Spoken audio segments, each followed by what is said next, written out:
नमस्कार मंडळी, अवधूत चिंतन श्री गुरुदेव दत्त श्री स्वामी समर्थ महाराज की जय। स्वामींच्या कृपेने तुम्हाला आजचा दिवस सुखाचा आनंदाचा जाओ हीच मी स्वामींच्या चरणी प्रार्थना करते आणि आज नवीन व्हिडिओला सुरुवात करते। बघा तर आज आपण पाहणार आहोत की आजच्या व्हिडिओमध्ये देवघराचे 45 महत्त्वाचे नियम, देवघर कसे असावे, देवघराची मांडणी पूजा कशी करावी याविषयी 45 नियम जे महत्त्वाचे आहेत ते आपण आजच्या व्हिडिओमध्ये जाणून घेणार आहोत। बघा, सर्वात महत्त्वाची जागा असते म्हणजे घरातील देवघर, जिथे मांगल्य राखतं असे। बघा, प्रत्येक घरातील पूजास्थान नियमाप्रमाणे असेल तर त्याचे अधिक फायदे हे आपल्याला होत असतात, संपूर्ण कुटुंबाला होत असतात। जर आपल्या घरात जागा कमी असल्यास देवघर कुठे असावे, देवघर कुठे ठेवावे, देवघरासाठी योग्य दिशा कोणती आणि आपल्या देवघरात देवांच्या किती मूर्ती असाव्यात, कोणत्या मूर्ती असाव्यात, तसेच कोणते फोटो असावे। तर शिवलिंग असेल तर देवघरामध्ये ते शिवलिंगाचे तोंड कोणत्या दिशेला करावे, तसेच देवघर हे कुठल्या दिशेला असावे, तसेच आपल्या देवघरामध्ये गणपती असेल तर तो कुठल्या सोंडेचा असावं, यासंबंधी संपूर्ण माहिती आपण आजच्या व्हिडिओमध्ये जाणून घेणार आहोत। आणि जे काही महत्त्वाचे नियम आहेत ते सुद्धा आपण पाहणार आहोत। त्यामुळे तुम्हाला काय करायचं आहे तर व्हिडिओ स्किप न करता शेवटपर्यंत नक्की पाहायचं आहे, जेणेकरून संपूर्ण माहिती तुमच्यापर्यंत मिळून जाईल। बघा, आपल्या प्रत्येकाला वाटतं की आपलं घर हे घरासारखं असावे। प्रत्येकाच्या घराचं स्वप्न हे वेगवेगळं असते। प्रत्येक माणूस आपले घर हे आपल्या स्वप्नातल्या घराप्रमाणे बांधत असतो, बऱ्याच वेळा खरेदीसुद्धा करत असतो। प्रत्येकाच्या आपल्या घरावर हे नितांत प्रेम असतं। सर्वसामान्य कुटुंबामध्ये सजावटीसाठी स्वप्ने रंगवताना देवघर कसे असावे, ते कोठे असावे याचे सुद्धा नियोजन केलेले असते, काटेकोरपणे केलेले असते। देवघर हे अतिशय महत्त्वाची व विश्वासाची जागा मानली जाते। देवघराचे विशिष्ट महत्त्वाचे नियम बघितल्यानंतर आपल्याला देवघर हे कसं असावं, घराबरोबर देवघराचेही महत्त्व तेवढेच असते। आपल्या देवघरामुळे आपल्या घराला घरपण येण्यासाठी पूजापाठ, भजन, भोजन या सर्व गोष्टीचा अंतर्भाव असतोच। परंतु देवघर आणि देव्हारा कसा असावा, कोणत्या दिशेला असावे याचे शास्त्रोक्त किंवा मार्गदर्शन आपण अनेक जण बघितलेलं आहे। पूजाघर म्हणजे घरातील देवाचे पवित्र राखणारी मंगल जागा असते। लहान असो किंवा मोठा असो, घरातील पूजास्थान नियमाप्रमाणे असेल तर त्याचे अधिक फळ आपल्याला प्राप्त होत असतो। म्हणून आपल्या घरामध्ये देवघर बनवण्यासाठी जास्त जागा नसल्यास आपल्या स्वयंपाकघरामध्ये ईशान्य कोपऱ्यामध्ये म्हणजेच उत्तर पूर्व दिशेला हे देवघर तुम्ही बनवू शकता। देवघर हे ईशान्य दिशेलाच असायला हवे, कारण ईश्वरीय शक्ती ईशान्य कोपऱ्यातूनच आपल्याला प्राप्त होत असते किंवा आपल्या घरात प्रवेश करत असते। नैऋत्य कोपऱ्यातून ते बाहेर जात असते। अशा धार्मिक मान्यता असल्यामुळे घरामध्ये देवघर हे अशा ठिकाणी असावे जिथे दिवसभरातून काही काळासाठी का होईना सूर्यप्रकाश येतो। ज्या घरामध्ये सूर्यप्रकाश आणि ताजी हवा येत राहते ना, त्या घरामध्ये विशेष दोष आपोआप नष्ट होत असतात। सूर्यप्रकाशामुळे वातावरणातील नकारात्मकता दूर होत असते, घरातील नकारात्मकता दूर होत असते, तसेच घरात सकारात्मक ऊर्जाही निर्माण होत असते। पूजा घरातील दिवा अगरबत्ती समयी निरंजन अग्नीय कोपऱ्यात ठेवावे, तर धूप अगरबत्ती स्टँड वायव्य कोपऱ्यात ठेवावे। अशा प्रकारे तसेच घरात पांढऱ्या पिवळस रंगाची संगमरवरी फरशी जरूर असावी। पुढचा नियम म्हणजे तर काय तर आपल्या देवघरामध्ये किंवा उंबरठ्यावर किंवा आपल्या देवघरामध्ये कोणत्याही ठिकाणी जर तुम्ही दिवा लावत असाल तर त्या तुटलेला दिवा नसावा, तो चांगला व्यवस्थित दिवा असावा।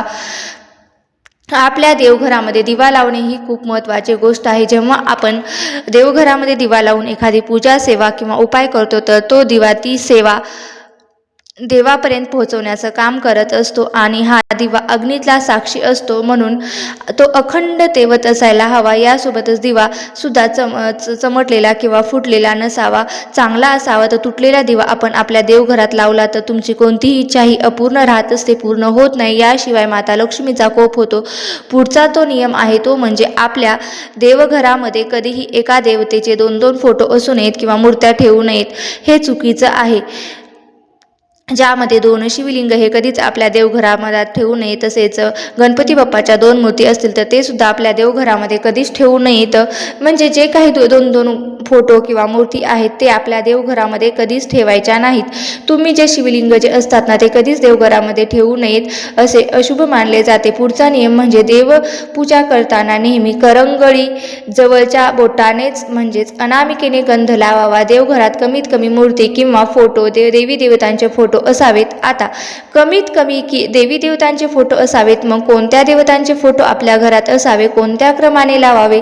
त्यामध्ये विघ्नहर्ता म्हणजे गणपती बाप्पांची मूर्ती असावी, आपल्या कुलदेवतेचा फोटो किंवा टाक असावा, तसेच आपल्या कुलदेवतेची मूर्ती सुद्धा किंवा फोटो किंवा टाक असावा. तसेच बाळकृष्णाची मूर्ती असते तर ते सुद्धा आपल्या देवघरामध्ये असावी. यानंतर जी आहे ती महादेवाची पिंड ती सुद्धा आपल्या देवघरामध्ये असावी. आणि जे काही आपल्या घरातील देवाचे टाक असतात, कुलदेवीचा टाक, खंडोबाचा टाक, जे आपले पारंपरिक जे काही देव असतात ना त्या देवांचे टाक सुद्धा आपल्या देवघरामध्ये असावे. तसेच देवघरामध्ये अन्नपूर्णा मातेची मूर्ती सुद्धा असावी. तर हे सर्व आपल्या देवघरामध्ये असावेत. पुढचा नियम म्हणजे आपल्या देवघरामध्ये जे काही देवतांचे फोटो आहेत ते मूर्त्या आपण ठेवत असतो ना त्या दक्षिण भिंतीला लावू नयेत. कारण दक्षिण दिशा ही पितरांची दिशा असते किंवा पूर्वजांची दिशा असते. म्हणून त्या दिशेला किंवा त्या भिंतीवर देवी देवतांचे कधीही फोटो लावू नयेत, मूर्त्या ठेवू नयेत, ठेवल्या जात नाहीत. देवी देवतांच्या मूर्त्या किंवा फोटोची तोंड नेहमी ही पश्चिम दिशेला असावीत. म्हणजे पूजा करणाऱ्याचं तोंड हे पूर्व दिशेला असलं पाहिजे. अशा पद्धतीने आपल्याला देवाची मांडणी करायची आहे. अशा प्रकारे आपण देवघराची मांडणी करू शकतो. म्हणजेच देवघरामध्ये शंख असेल तर त्याचे निमुळते तोंड हे दक्षिण दिशेकडे असावे. शास्त्रानुसार देवघरात शंकराचे पिंड म्हणजे शिवलिंग असेल तर ते अंगठ्याच्या आकारा एवढेच असावे. जास्त मोठे शिवलिंग हे देवघरामध्ये कधीच ठेवू नये. मोठे शिवलिंग फक्त मंदिरामध्येच ठेवले जातात. आणि शिवलिंग असेल तर एकापेक्षा जास्त असेल तर असे शिवलिंग घरात ठेवूच नये. एकच शिवलिंग असावे, कारण आपल्या शास्त्रामध्ये ते वर्ज्य आहे असे सांगितले आहे. शिवलिंगाप्रमाणे इतर देवतांच्या मूर्तीसुद्धा छोट्या छोट्या आकाराच्याच असाव्या. जास्त मोठ्या मूर्ती फक्त मंदिरासाठी श्रेष्ठ असतात. आणि जर तुमच्या देवघरामध्ये देवी देवतांचे टाक असेल तर ते पंचधातूचे किंवा चांदीचेच असावे. त्याचबरोबर देवघरात नेहमी महादेवाची पिंड ठेवावी, फोटो चुकूनही ठेवू नये. आणि जर महादेवाची पिंड ही दगडी असेल तर ती अतिउत्तम, पण दगडी नसेल तर ती पिंड पितळची ही असावी. म्हणजे दगडी नसेल तर पितळची ठेवली तरीही चालेल किंवा पंचधातूची सुद्धा तुम्ही ठेवू शकता. घरातील देवघरामध्ये शनीची मूर्ती किंवा शनी यंत्र किंवा पूजा कधीच करू नये. शनी देवताची पूजा घरातील देवाऱ्यामध्ये न करता डायरेक्ट शनी मंदिरातच करावी. घरातील देवघरामध्ये मारुतीचा फोटो हा कधीही लावू नका. तसेच देवघरात गायत्री देवीचा फोटो पूजा करणे सुद्धा पूर्णपणे वर्ज्य केले आहे. जर आपल्या देवघरामध्ये काही यंत्रे असतील, पूजा असेल तर श्रीयंत्र असेल किंवा इतर कुठले यंत्र असेल तर ते कधीही उभी मांडणी करू नये. नेहमी जमिनीशी समांतर मांडणी वास्तुशास्त्रानुसार हे योग्य आहे. देवघरात कधीही भंग झालेल्या, तुटलेल्या किंवा तडा गेलेल्या देवी देवतांचे फोटो, मूर्ती ठेवू नयेत आणि त्यांची पूजापाठ सुद्धा करू नये, कारण शास्त्रानुसार ते अशुभ मानलं गेलेलं आहे. इतकंच नाही तर तडा गेलेल्या मूर्तीची पूजा केल्याने देवी देवता नाराज होत असतात. देवघरामध्ये एकापेक्षा अधिक मूर्ती किंवा अधिक फोटो नसावे. देवपूजा करताना आपण वापरत असलेले आसन, जपमाळ किंवा देवघराच्या संबंधित ज्या काही वस्तू आहेत ना त्या कधीही दुसऱ्यांना वापरण्यासाठी द्यायच्या नाहीत. ते सुद्धा अशुभ मानले जाते. देवाच्या उपासनेसाठी बनवलेले पूजास्थान हे अतिशय पवित्र स्थान आहे. वास्तुशास्त्रानुसार देवघर कधीही स्टोर रूममध्ये किंवा बेडरूममध्ये किंवा बेसमेंटमध्ये कधीही नसावे. देवघर हे नेहमी खुल्या जागेत ईशान्य दिशामध्ये असावे, कारण ईशान्य दिशा ही देवघर बनवण्यासाठी शास्त्रामध्ये उत्तम दिशा सांगितली गेलेली आहे. घरातील देवघर हे कायमस्वरूपी सागवानी लाकडाचेच असावे. ते नेहमी स्वच्छ आणि प्रसन्न ठेवायला पाहिजे. म्हणून दररोज देवांची पूजा करताना देवघरही स्वच्छ केलं पाहिजे. त्याच्यावर धूळ साचता कामा नये. देवघरात उजव्या सोंडेचा गणपती हा कधीच ठेवू नये, कारण उजव्या सोंडेचा गणपतीचे शास्त्र हे फार कठीण असतं. त्याची पूजा सुद्धा खूप कठीण असते. मात्र आपल्याकडं होत नाही. त्यामुळे आपल्याला उजव्या सोंडीचा गणपती हा आपल्या देवघरामध्ये आपल्याला ठेवायचा नाही.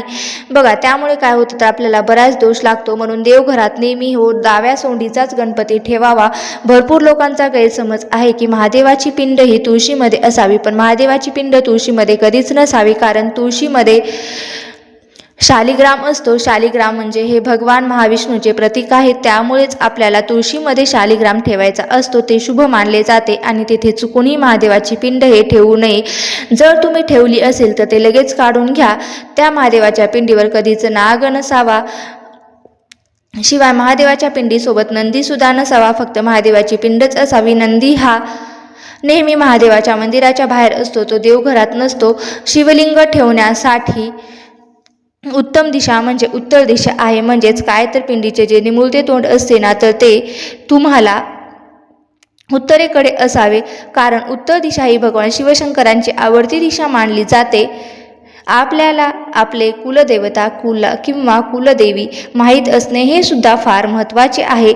नसेल तर ते तुम्हाला माहीत करून घ्यायचे आहेत. कारण कुलदेवी व कुलदेवतेची सेवा आपल्याकडून झाली तरच आपल्याला विविध संकटांना सुद्धा तोंड द्यावे लागत नाही. म्हणजेच काय तर साधा नियम आहे. जेव्हा आपण आपल्या देवघरात कुलदेवीचा एकतरी फोटो किंवा एखादी मूर्ती असणे आवश्यक आहे. आणि वास्तुशास्त्रानुसार यांची पूजा करणं सुद्धा तेवढंच महत्त्वाचं आहे. तसेच देवघरातील वाळलेली फुलं घरात ठेवणे अशुभ मानलं जातं. यामुळे वास्तुदोष, ग्रहदोष, पितृदोष निर्माण होतो. घरामध्ये नकारात्मक ऊर्जा सुद्धा निर्माण होत असते. आपल्या घरात कलह वाढत असतो. यामुळे व्यक्तीच्या जीवनात आणि घरामध्ये वास्तुदोष निर्माण होतो. त्यामुळे देवघरातील फुलं सुकताच ती बाहेर फेकून द्यावीत किंवा निर्मल्यामध्ये टाकून ते विसर्जित करावे. देवांना कधीच एका हाताने नमस्कार करू नये.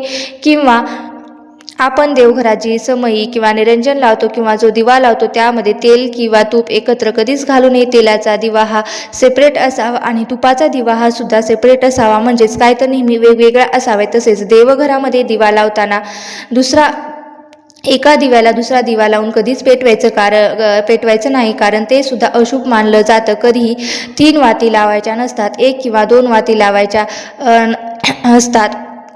2, 5, 7 अशा या पद्धतीने तुम्हाला ह्या वाती लावायच्या असतात. किंवा स्वतःच्या जेव्हा आपण देवांना गंध लावतो, म्हणजेच देवाला गंध लावत असताना नेहमी अनामिका बोटानेच तो लावायचा असतो. आणि आपल्या पितरांना म्हणजेच आपल्या पितृपक्षांना पूर्वजांना आपल्या अंगठ्याच्या शेजारील बोट जे असतं ना, तर त्या बोटाने आपल्याला गंध लावायचा असतो. हिंदू धर्मशास्त्रानुसार अंगठ्याने टिळक लावणे हे देखील खूप शुभ मानले जाते. शुक्र हा ग्रह अंगठ्यामध्ये राहतो. अंगठ्याने टिळक लावणारे व्यक्तीचे आरोग्य हे निरोगी राहते आणि घरात सुख, शांती, समृद्धी आणि ऐश्वर्य येते. त्यामुळे घरातील मोठ्या मंडळीने अंगठ्याने जरूर टिळक लावावा. पुढचा नियम म्हणजे देवांना नैवेद्य. तर नैवेद्य हा दाखवताना ताटात किंवा पानात मीठ वाढू नये. त्याचप्रमाणे कांदा, लसूण, लिंबू हे देखील तामसिक पदार्थ वाढू नये. सर्व तामसिक पदार्थ आहेत असे तामसिक पदार्थ देखील देवांना चालत नाहीत. पुढचा नियम म्हणजे घरामध्ये ज्या ठिकाणी देवघर असेल ना, त्या ठिकाणी चामड्याच्या तयार केलेल्या वस्तू, चप्पल, बूट किंवा इतर काही वस्तू आपल्याला ठेवायच्या नाहीत. कधीच ठेवू नयेत किंवा घेऊन जाऊ नये. तसेच देवघरात पूर्वजांचे फोटो सुद्धा लावू नये. असे पूर्वजांचे फोटो लावण्यासाठी ही नेहमी दक्षिण दिशा ही योग्य दिशा आहे आणि ती वास्तुशास्त्रानुसार सुद्धा योग्य आहे. देवघरापासून लांब असावे. वास्तुशास्त्रानुसार देवघरात तुपाचा दिवा जर तुम्ही लावत असाल तर तो देवांच्या उजव्या बाजूला असायला हवा आणि तेलाचा दिवा असेल तो देवांच्या डाव्या बाजूला असणे अशुभ मानलं जातं. देवघरातील पाण्याचा कलश नेहमी ताटलीमध्ये किंवा तांदळाच्या राशीवर ठेवण्याचा प्रयत्न करावा. ज्योतिषशास्त्रानुसार हा सल्ला दिलेला आहे.